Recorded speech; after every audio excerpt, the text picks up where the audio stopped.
SSC GD के अंतर्गत यहाँ पर जो है आप लोगों का एसएससी का जो एग्ज़ाम कैलेंडर है उसको अपडेट कर दिया गया है। जो आप लोगों की भर्ती 2023 में आने वाली थी वो अब 2022 में ही जारी कर दी जाएगी, जो कि दिसंबर में। अब यहाँ पर अभी से आप तैयारी नहीं कर रहे हैं तो फिर आगे जाके आपको पछताना पड़ सकता है।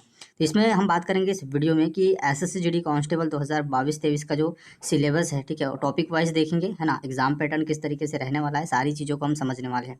वीडियो इंपॉर्टेंट है, लास्ट तक जरूर देखिएगा।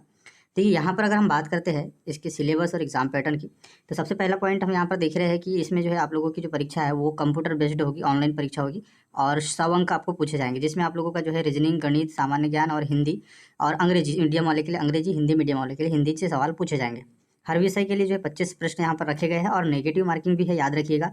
और नेगेटिव मार्किंग है तो फिर आपको थोड़ी ज़्यादा तैयारी करनी पड़ती है। उसके बाद अगर हम बात करते हैं यहाँ पर जो आपका एमसीक्यू प्रश्न होगा ऑब्जेक्टिव टाइप के, और ये परीक्षा 100 अंकों की होगी, ठीक है। और एक प्रश्न के लिए 1 ही अंक दिया जाएगा।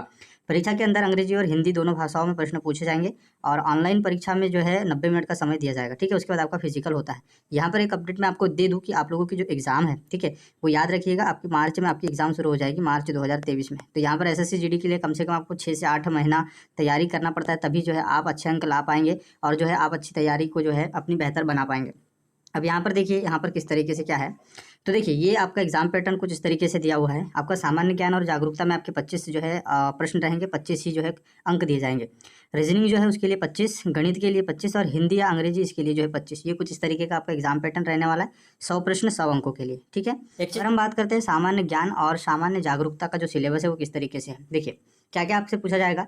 इस खंड की अगर हम बात करते हैं इसमें सामान्य ज्ञान संबंधित प्रश्न पूछे जाएंगे। इसमें उम्मीदवार के आसपास की चीज़ों का ज्ञान, भारत और उसके पड़ोसी देशों के साथ संबंध, विश्व की प्रमुख घटनाएं आदि विषयों के प्रश्न होंगे। अब यहाँ पर देखिए एक एक हम टॉपिक को देखते हैं किस तरीके से कौन कौन से टॉपिक है। हो सके तो इसको जो है लिख लीजिएगा। करंट अफेयर से आपको प्रश्न पूछे जाएंगे, पिछले 6 महीने का करंट अफेयर्स, यानी आज ही से आप करंट अफेयर्स पढ़ना शुरू कर दो। भारत और उसके पड़ोसी देश, ठीक है।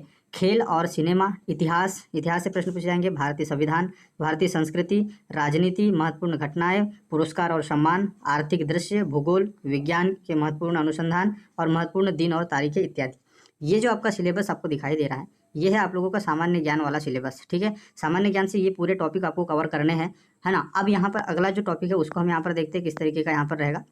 अब बात करते हैं रीजनिंग की, तो देखिए रीजनिंग में कौन कौन से टॉपिक है इस चीज़ को हम यहाँ पर देखते हैं। सबसे पहला टॉपिक अगर हम बात करें तो अंकगणितीय तर्क, ठीक है। ये आपको बुक में मिल जाएगा, बुक का लिंक भी हो सके तो डिस्क्रिप्शन में मैं दे दूंगा, ठीक है। समानताएं, मतभेद, ठीक है। स्मृति दृश्य, रिश्ते की अवधारणा यानी ब्लड रिलेशन, है ना। स्थानीय जो है दृश्य अवलोकन, अंकगणित श्रृंखला, ठीक है, अवलोकन, मौखिक जो है गैर मौखिक श्रृंखला से पूछे जाएंगे, कोडिंग डिकोडिंग, स्थानीय जो है उन्मुखीकरण से प्रश्न पूछे जाएंगे, भेदभाव से चित्रात्मक वर्गीकरण। ये आपका पूरे टॉपिक है जो कि आप लोगों के रीजनिंग के टॉपिक है, ठीक है। अब यहाँ पर हम बात करते हैं आप लोगों का, देखिए ये जो टॉपिक यहाँ पर दिए हुए है वो इंग्लिश मीडियम वालों के लिए है ना। यहाँ पर देख पा रहे हो कि ये इंग्लिश मीडियम वाले के लिए है और यहाँ पर ये हिंदी मीडियम वालों के लिए है। तो यही जो टॉपिक यहाँ पर आपको दिखाई दे रहे हैं यही टॉपिक आपको जो है इंग्लिश मीडियम वालों के लिए भी रहेंगे और हिंदी मीडियम वालों के लिए भी यहाँ पर रहेंगे। तो हम यहाँ पर बात कर लेते हैं जो हिंदी मीडियम वाले स्टूडेंट हैं उनके लिए। तो देखिए अगर हम बात करते हैं तो पहला है संख्या प्रणाली से संबंधित समस्या है, ठीक है। ये आप लोगों का मैथ्स का टॉपिक है, ठीक है। हिंदी की भी हम बात करेंगे। आप लोगों का संख्या प्रणाली से संबंधित समस्या है, ठीक है। भिन्नात्मक संख्या, संपूर्ण संख्याओं की गणना, मौलिक अंकगणितीय समस्या है, ठीक है। दशमलव भिन्न से प्रश्न आएंगे, संख्या के बीच संबंध, प्रतिशत, ठीक है, औसत और ब्याज, समय और कार्य यानी दूरी से प्रश्न आएंगे, अनुपात समानुपात से प्रश्न आएंगे, लाभ हानि से प्रश्न आएंगे, छूट से प्रश्न आएंगे, समय एवं दूरी, क्षेत्रमिति, ज्योमेट्री, ठीक है। ये ग्राफ से कुछ क्वेश्चन पूछे जाते हैं, बीजगणित और रेखीय समीकरण का जो है रेखांकन। ये आपका सिलेबस रहेगा मैथ्स का, ठीक है। यहाँ पर ये मैथ्स का इसका स्क्रीनशॉट आप ले सकते हैं। उसके बाद अगर हम बात करते हैं हिंदी के सिलेबस की, तो देखिए हिंदी के सिलेबस की बात करें तो ये कुछ इस तरीके का सिलेबस है आपका। इसमें कौन कौन से टॉपिक है देखिए, उपसर्ग से प्रश्न आएंगे, पर्यायवाची शब्द से, मुहावरे और लोकोक्तियाँ, ठीक है, संधि और विच्छेद, ठीक है, पर्याय प्रत्यय से प्रश्न पूछ जाएंगे, संज्ञा समास, विलोम शब्द, शब्द युग्म, ठीक है, अनेकार्थी शब्द, जो है वाच्य क्रिया, हिंदी व्याकरणों के अंग्रेजी रूपांतरण, ठीक है, शुद्ध वाक्य जो शुद्ध है उससे आपका शब्द शुद्धि से, वाक्य शुद्धि से, ठीक है, कार्यालयीय पत्रों के संबंधित ज्ञान होना चाहिए और वाक्यांश के लिए एक सार्थक शब्द यानी एक शब्द के लिए जो अनेक अर्थ के लिए एक शब्द वाला जो होता है वो, ये है आपका हिंदी का, ठीक है।